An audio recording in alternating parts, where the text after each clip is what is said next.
Assalamualaikum warahmatullahi wabarakatuh. Perkenalkan, nama saya Kofifa Dwi Hafsari.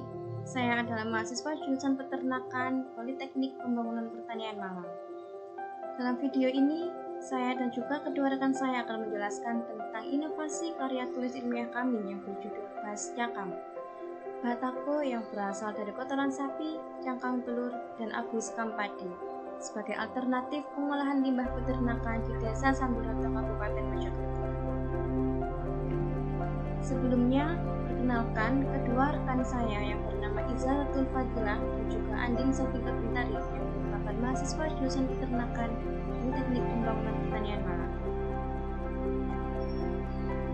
Bas Cakam, batu batako yang berasal dari cangkang telur dan juga sekam padi merupakan inovasi batako yang terbuat dari 3 komponen penyusun yang berasal dari limbah Desa Sambiroto, Mojokerto. Ketiga bahan ini yaitu kotoran sapi, cangkang telur, dan juga abu sekam padi, di mana abu sekam padi merupakan limbah dari hasil kegiatan pertanian daerah Sambiroto, Kabupaten Mojokerto. Latar belakang Bas Cakam. Latar belakang dari Bas Cakam yaitu terdapat banyaknya usaha kegiatan peternakan di daerah Sambiroto, Kabupaten Mojokerto yang mencapai jumlah 3.027 ekor sapi kota, di mana di desa setempat belum dapat memanfaatkan limbah peternakan secara optimal. Limbah kotoran sapi di desa Sambiroto, setiap harinya seekor sapi mampu menghasilkan kotoran sebanyak 10-15 kg. Namun belum adanya pemanfaatan secara optimal oleh warga setempat. Bahkan hanya kotoran sapi yang dibuang di sungai dapat menyebabkan pencemaran lingkungan seperti pencemaran air. Pada gambar di sini terdapat proses pembuangan kotoran sapi yang langsung dibuang ke sungai dan berakibat pada kualitas air yang menjadi keruh bahkan berbau. Selanjutnya yaitu bahan utama yang mudah didapat dan tidak dimanfaatkan secara optimal di Desa Sambiroto yaitu kotoran sapi yang berasal dari usaha kegiatan peternakan, cangkang telur yang berasal dari home industri atau pedagang kue, dan juga sekam padi yang merupakan limbah pertanian yang berasal dari Desa Sambiroto. Kotoran sapi. Dalam kotoran sapi terdapat kandungan silika sebanyak 9,6% dalam setiap 1 kg kotoran sapi. Kandungan silika merupakan suatu senyawa yang bisa diolah menjadi bahan baku pembuatan batu batako karena silika memiliki massa jenis rendah, luas permukaan yang sangat besar, dan juga isolator panas yang sangat baik.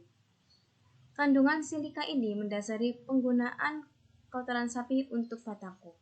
Fungsi dari silika tersebut yaitu mampu menyerap kandungan air yang terdapat dalam tanah liat sebagai bahan baku pembuatan batako. Cangkang telur merupakan limbah dari kegiatan industri pembuatan kue, di mana cangkang telur memiliki kandungan kalsium karbonat sebanyak 98,2%, magnesium 0,9%, dan juga fosfor 0,9%. Kandungan kalsium karbonat yang tinggi inilah menjadi salah satu alasan pemilihan cangkang telur sebagai bahan penyusun Bas Cakam. Penambahan limbah serbuk cangkang telur bertujuan sebagai pengganti agregat kasar yaitu tanah liat. Serbuk cangkang telur juga dapat mempengaruhi nilai kuat tekanan batu batako, di mana jika kita menggunakan Bas Cakam menggunakan tanah liat yang banyak, maka akan berpotensi terjadinya peledakan saat pembakaran. Oleh karena itu, cangkang telur dapat berfungsi sebagai pengganti peran tanah liat dalam Bas Cakam. Bahan utama selanjutnya yaitu sekam padi. Sekam padi memiliki kandungan terdiri atas 50% selulosa, 25-30% lignin, dan 15-20% silika. Karena kandungan silika inilah yang bermanfaat sebagai bahan campuran pembuatan batu batako. Selain itu, kandungan selulosa yang tinggi dapat menyimpan energi panas dan akan mempercepat proses pembakaran. Selanjutnya konsep Bas Cakam sendiri yaitu mencampurkan antara tanah liat, kotoran sapi, dicampurkan dengan abu sekam padi, cangkang telur, lalu dicetak dengan perbandingan 6:1:2:2. Kelebihan dari Bas Cakam itu sendiri, Bascakam, batako ini memiliki beban yang lebih ringan 20% dibandingkan dengan batako dari tanah liat, sehingga mengurangi beban tanah, namun memiliki daya kuat dan daya tahan yang sama dengan batako pada umumnya. Membutuhkan waktu pengeringan yang lebih singkat daripada batako tanah liat. Hal ini disebabkan oleh kandungan sekam padi yang mampu menyerap kadar air. Harga bascakam sendiri lebih terjangkau daripada batako tanah liat. Implementasi bascakam. Tahap pertama yaitu tahap sosialisasi. Tahap sosialisasi sendiri dilakukan dengan melakukan penyuluhan dan juga diskusi dengan warga di sekitar Desa Sambiroto, Kabupaten Mojokerto. Adapun tahap pengadaan alat dan bahan, lalu proses pembuatan dan tahap pembangunan, serta evaluasi. Untuk selanjutnya adalah proses pembuatan, yaitu perbandingan bahan, kotoran sapi, tanah liat, cangkang telur yang telah dihaluskan dengan mesin penggiling, abu sekam, padi yang telah halus, kemudian ditambahkan dengan air. Untuk yang kedua, yaitu proses pencampuran material. Menyampurkan kotoran sapi, tanah liat, campuran abu sekam padi, dan cangkang telur tadi dengan perbandingan 5:1:2:2. Kemudian yang ketiga adalah proses pencetakan.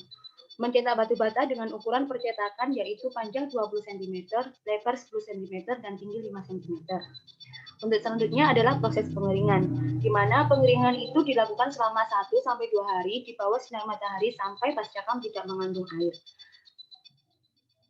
Kemudian ada proses pembakaran, yaitu pembakaran dilakukan secara manual.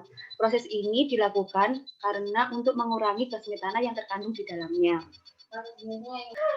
Selanjutnya adalah indikator perbandingan, yaitu perbandingan antara batako tanah liat dengan bascakam. Untuk yang pertama ada indikator berat kering dengan ukuran 2x10x5. Untuk batako tanah liat 1.500 kg per meter kubik. Kemudian untuk bascakam lebih ringan 20% dari batako tanah liat. Kemudian yang kedua yaitu kuat tekan. Batako tanah liat memiliki rata-ratanya mencapai 30 km per milimeter persegi. Sedangkan bascakam sendiri rata-ratanya bisa mencapai 50 kg per milimeter persegi. Kemudian untuk daya serap atau dianggap baik jika kurang dari 20%, batako tanah liat rata-rata memiliki daya serap 17%. Sedangkan bascakam rata-rata memiliki daya serap 6%. Untuk yang selanjutnya yaitu daya tahan api. Batako tanah liat sampai 2 jam, sedangkan bascakam 5-6 jam. Kemudian yang selanjutnya ada harga per biji. Untuk batako tanah liat itu mencapai harga 540 sampai 720.000, sedangkan bascakam hanya 250.000.